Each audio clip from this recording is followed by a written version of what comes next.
Hello everyone and welcome. I'm glad you're here today. Today, we'll be exploring Mega Goal 2.1, which focuses on conversation and listening.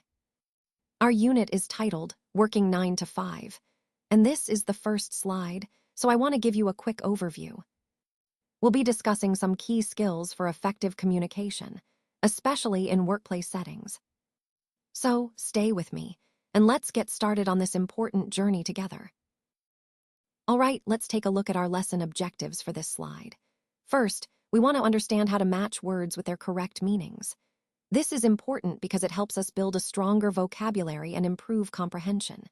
Next, we'll practice asking for favors in pairs, which is a practical skill for everyday communication. Then, we'll review real talk, phrases, and learn how to use them correctly in sentences. Finally, we'll focus on how to use specific information effectively. These points are all connected and will help us become more confident and effective communicators in real-life situations.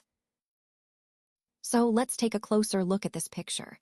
We see a man covering his eyes, which immediately makes us wonder about what's happening here. Next to him, there are two other individuals named Adnan and Rob.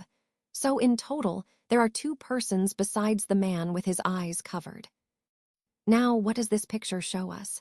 It seems to be capturing a moment of surprise or perhaps a game where someone is blindfolded. It's a simple yet powerful image that can relate to themes of trust, perception, or decision-making. Who are they? Well, we know one of them is the man covering his eyes, probably involved in an activity that requires him to be blindfolded. And Adnan and Rob are the other two individuals who are present in this scene, possibly guiding or observing. How many people are there? As I mentioned, there are 3 people in total. Understanding the number of participants helps us grasp the context better, especially if we're considering teamwork or interaction scenarios. This image ties into our overall theme of communication and perception, showing how we interpret what we see and how trust plays a role in our interactions. It's a simple picture, but it opens up many discussions about understanding others and the importance of clear communication. So, here I want to talk about a situation where someone thinks Rob shouldn't change jobs so suddenly. It's important to consider why Adnan believes jumping ship isn't the right move right now. He's worried about the timing and the impact on the team. When he asks why it isn't right for Rob to leave, he's emphasizing the importance of stability and planning, especially when things are still in progress. Now, when he says he's going to leave the office, it's a way of saying he's stepping away for a bit, maybe to handle something urgent or to cover for Rob. And when Adnan mentions he's going to take off now, he's indicating that he's going to cover for Rob or handle his responsibilities temporarily, showing teamwork and support. Rob, on the other hand, wants to help Adnan out because he knows he can't go to work the next day, perhaps due to unforeseen circumstances or personal issues. That's why Adnan says he's in a bind. He's caught between needing to support Rob and managing the responsibilities at work. This whole scenario highlights the importance of communication, teamwork, and thinking ahead, especially when unexpected situations arise in our professional lives. Who says that you're out of options when you're in a bind? Sometimes, it might feel like the world is closing in, or that you're stuck with no way out. But the key is to recognize that even in tough situations, there are always opportunities to think creatively and find solutions. This slide reminds us that when we're faced with challenges, it's important to stay calm, assess our options, and remember that help or new ideas can come from unexpected places. It's all about shifting our perspective and not giving up, because often, being in a bind just means it's time to get a little more resourceful. And that's a vital part of the overall message here. Resilience and innovation are our best tools when things get tough. Who says we can't ask for help when we need it? Help me out. This slide really highlights the importance of reaching out, whether it's colleagues, mentors, or even resources outside our immediate team. It's okay to admit when we need support. It shows strength, not weakness. By asking for help, we can find new perspectives, solve problems more efficiently, and ultimately perform better. This ties into our overall theme of collaboration and continuous improvement. Remember, asking for help isn't a sign of failure. It's a smart strategy for growth. Who says, cover. Today, I want to explore some common assumptions and challenges we face when addressing this topic. It's important to question who really says what and how those perspectives influence our understanding and decisions. By examining these viewpoints, we can better identify gaps or biases that might affect our approach. This ties back to the overall theme of the presentation, understanding the importance of critical thinking and open dialogue. So, let's dive into these points and see how they shape our strategies moving forward. Rob, who says no kidding. This slide really emphasizes the importance of challenging assumptions and questioning the status quo. When we hear phrases like, who says, it's a reminder to us that many beliefs or practices we accept might actually be based on outdated or unexamined ideas. And no kidding, it's a way of saying seriously or really, which underscores the need to take these questions seriously. Throughout our presentation, we've seen that innovation and progress often come from asking why and what if. This slide encourages us to stay curious and skeptical, to dig deeper into the reasons behind our methods and beliefs. By doing so, we open the door to new possibilities and better solutions. So remember, never take things at face value. Always question and explore, because that's where true growth happens. Who says, gump ship? Well, this slide is really about questioning assumptions and exploring the origins of certain ideas. When we hear phrases like that, it makes us think about how stories or beliefs get passed around, sometimes with little factual basis. The gump ship, for example, might be a metaphor or a reference that highlights how stories can be shaped by culture or perception rather than reality. It's important to remember that in our overall theme, understanding the true story behind what we hear or see, questioning sources is key. So this slide invites us to think critically. Who actually says these things? Are they based on evidence, or are they just stories that have been repeated over time? This is a reminder to always dig deeper and not accept information at face value. Who says that we can't take off and reach new heights? I want to emphasize that it's often our mindset and the stories we tell ourselves that hold us back. When we believe in the possibility of growth and change, we open the door to taking that leap. So the key point here is about the power of mindset, believing that we can and should take off, whether that's in our careers, personal lives, or challenges we face. And remember, taking off requires courage, but it also paves the way for new opportunities and successes. This ties into our overall theme of growth and transformation. It's about moving beyond limitations and soaring toward your full potential. Who says, well, that's a great question. It really highlights the importance of understanding the sources of authority and influence in any context.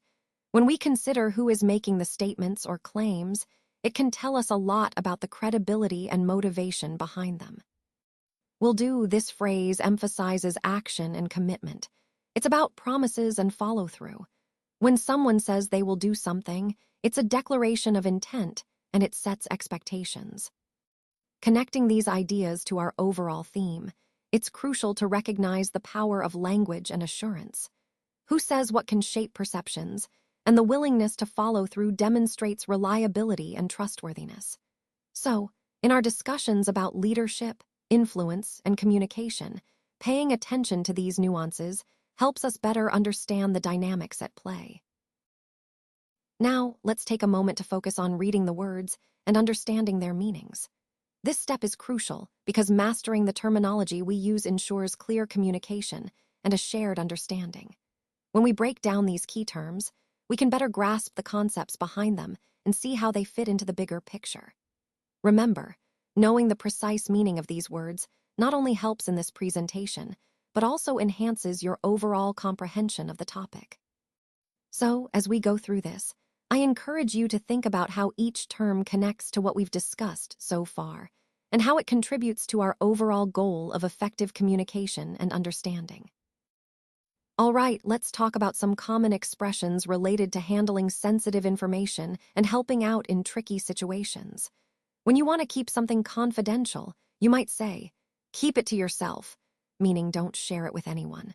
Sometimes, you might need to be discreet and not tell anyone about something important. If you need to be even more discreet, you could say, "Not tell anyone," emphasizing that the information is private. When it comes to covering for someone, we often say cover, like stepping in for a colleague who's unavailable or needs support. It's a way of taking responsibility temporarily.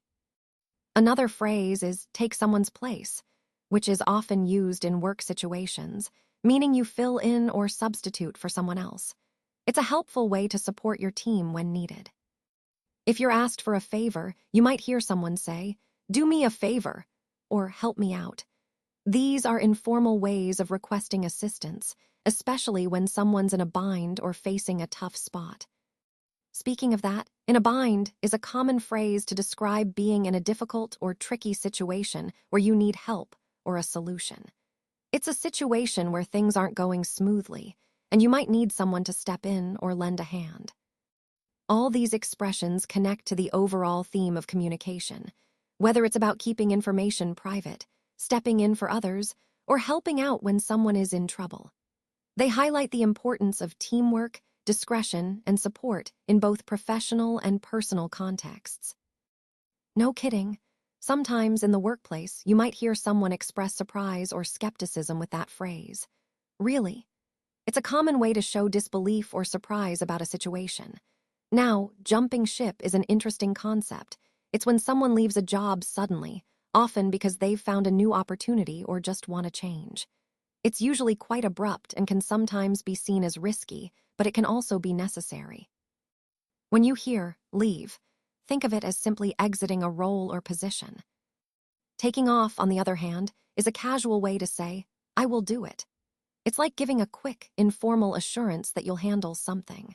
"Will do" is the straightforward way to confirm your commitment. These expressions are part of everyday workplace language and can help you communicate more naturally and confidently. Remember, understanding these phrases enriches your communication, making interactions smoother and more authentic. So here we see that Rob is actually interested in applying for the job that Adnan is currently interviewing for. Now, at first, Rob is hesitant to cover for Adnan. The reason being, Rob recently worked for him, so he's already had that experience. Plus, Rob has his own plans. He's actually got an interview lined up for another position. This situation highlights an interesting dynamic. Sometimes, even when you're interested in a role, there are other factors at play, like prior commitments or recent collaborations that influence your decision. It's a good reminder of how complex decision-making can be in the workplace, especially when loyalty and personal ambitions intersect. And ultimately, this connects to our overall theme of navigating professional relationships and opportunities. It's about balancing honesty, commitments, and strategic choices, which are all essential skills in today's work environment. Now, let's take a closer look at the phrase Adnan uses in this conversation. As you can see on the slide, these are phrases used when asking for favors. The key idea here is that these phrases help make the request sound more polite and respectful. When we're asking someone for help, using polite language can really make a difference in how our request is received. For example, instead of just saying what you need directly, you might add words that soften the request and show consideration for the other person. This is especially important in formal or respectful communication, like between students and teachers or colleagues. So, understanding and using these kinds of phrases helps us communicate more effectively, building better relationships and encouraging positive responses. Remember, the way we ask can influence not just the outcome, but also how the other person feels about helping us. This connects to our overall theme of effective communication and social skills. Not kidding, these are some of the idioms and expressions we encounter in everyday language that can really add color to our conversations. Cover, for instance, can mean to protect or to include, depending on the context. When someone says, "will do," it's a casual way of saying they'll take care of something. In a bind, you're caught in a tricky situation. It's a phrase that highlights the importance of problem solving under pressure. Take off can mean to literally lift off, like an airplane, or to suddenly become popular. Jumped ship is a colorful way to describe someone leaving a position or commitment abruptly, often to join a new opportunity.